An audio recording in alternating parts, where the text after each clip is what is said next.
Hi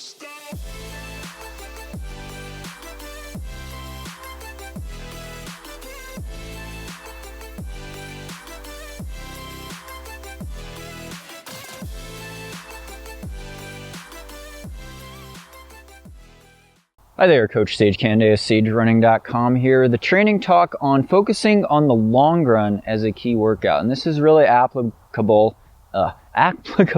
to if you're racing, a half marathon or beyond, especially the marathon, 50K, ultra marathon, whether it's road or trail. The long run is a key workout, and, in a lot of simplistic, like marathon training plans, stuff you might find for free and stuff you might, general advice you might get from coaches and stuff is like, oh yeah, just go out there and slog out the miles, do a 20 miler, do a 20-mile long run, do a 3-hour long run, or, it's just about time on feet. Well, it is about time on feet. It is about mileage, but it's also about relative intensity. And if we look at it in the spectrum of training to reach your potential in, say, like a road marathon, a lot of people trying to qualify for Boston or crack 3 hours, just run a personal best in the road marathon.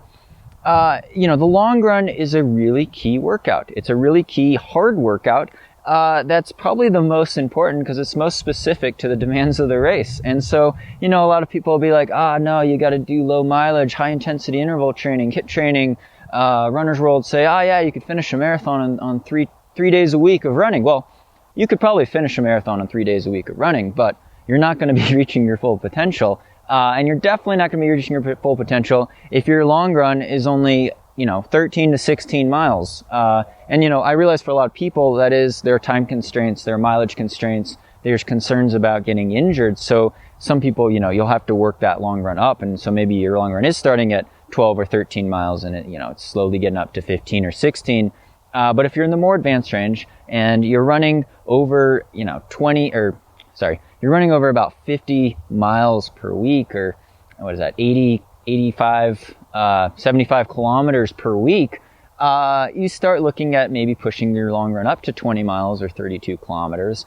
And not only doing that, but actually running it pretty fast. And, I've done a video on key long run types of workouts and variations on long runs. And if you look at our training plans on SageRunning.com, again, we have every long run in our ultra and marathon training plans is something that gets pretty intense, and it changes up depending on the week. But it's not just about getting that mileage in and slogging it out. It's about actually running pretty close to marathon pace for some of those miles in the second half of the long run. And so we call these long runs negative split long runs. That is, you run faster in the second half of the long run than you would in the first long run. So say you're doing a 20-mile long run.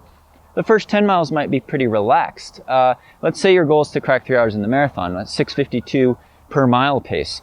So, maybe those first couple miles you're running a minute per mile slower than that. You're running 7:52 per mile for 10 miles. It's fairly relaxed, but it's not super easy, but you're getting tired. You've been running high mileage, consistent mileage.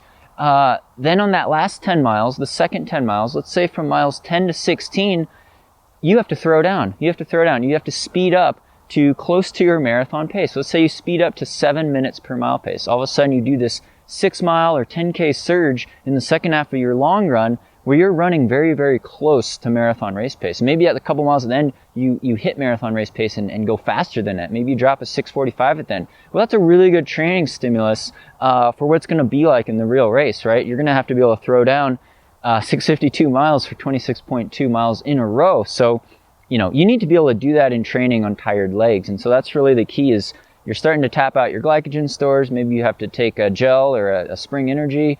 Maybe you have to practice, running by your car and drinking fluid with a bottle. But these are all things that you're going to experience in the race, right? At aid stations, you're going to have to grab cups. Maybe you have to pinch the top of the cup and sip down some water, electrolyte fluid. You have to carry some gels, on you and be able to take them in on the run, running at marathon pace. So, that's just one variation. We also do other variations in long runs, and the speed is happening in the second half of the long run, and the length of the long run, the duration of the long run is going to depend a little bit on your mileage. Obviously, if you're only running 40 miles per week, it's going to be hard to do. You're not going to want to do a 20-mile long run. That would be half of your weekly mileage all in one run. It'd be too stressful. The general rule of thumb is 20 to 25%, maybe up to 30% of your weekly mileage could be the longest length of your long run. So, I'm running 100 miles a week. I don't do a 30-mile long run necessarily before a marathon, but a lot of people running in the 60 mile per week range or 100 kilometers per week range could do very well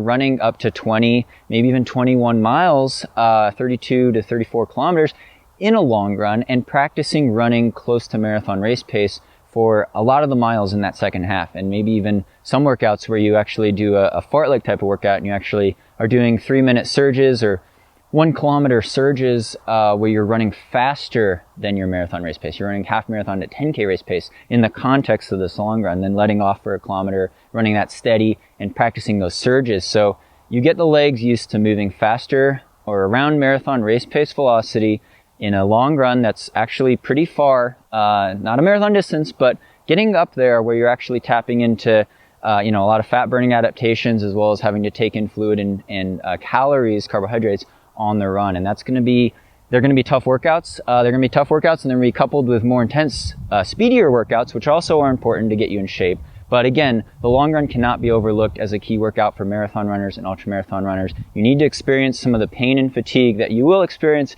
in the race if you want to really maximize your potential in that. So that's just my spiel on long runs as a key workout and the importance of them. Again, you could check out, be sure to subscribe to our channel up here.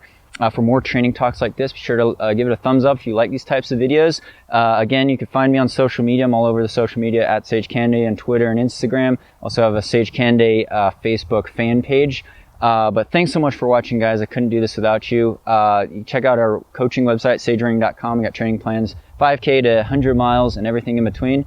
And stay tuned for more Sage running videos.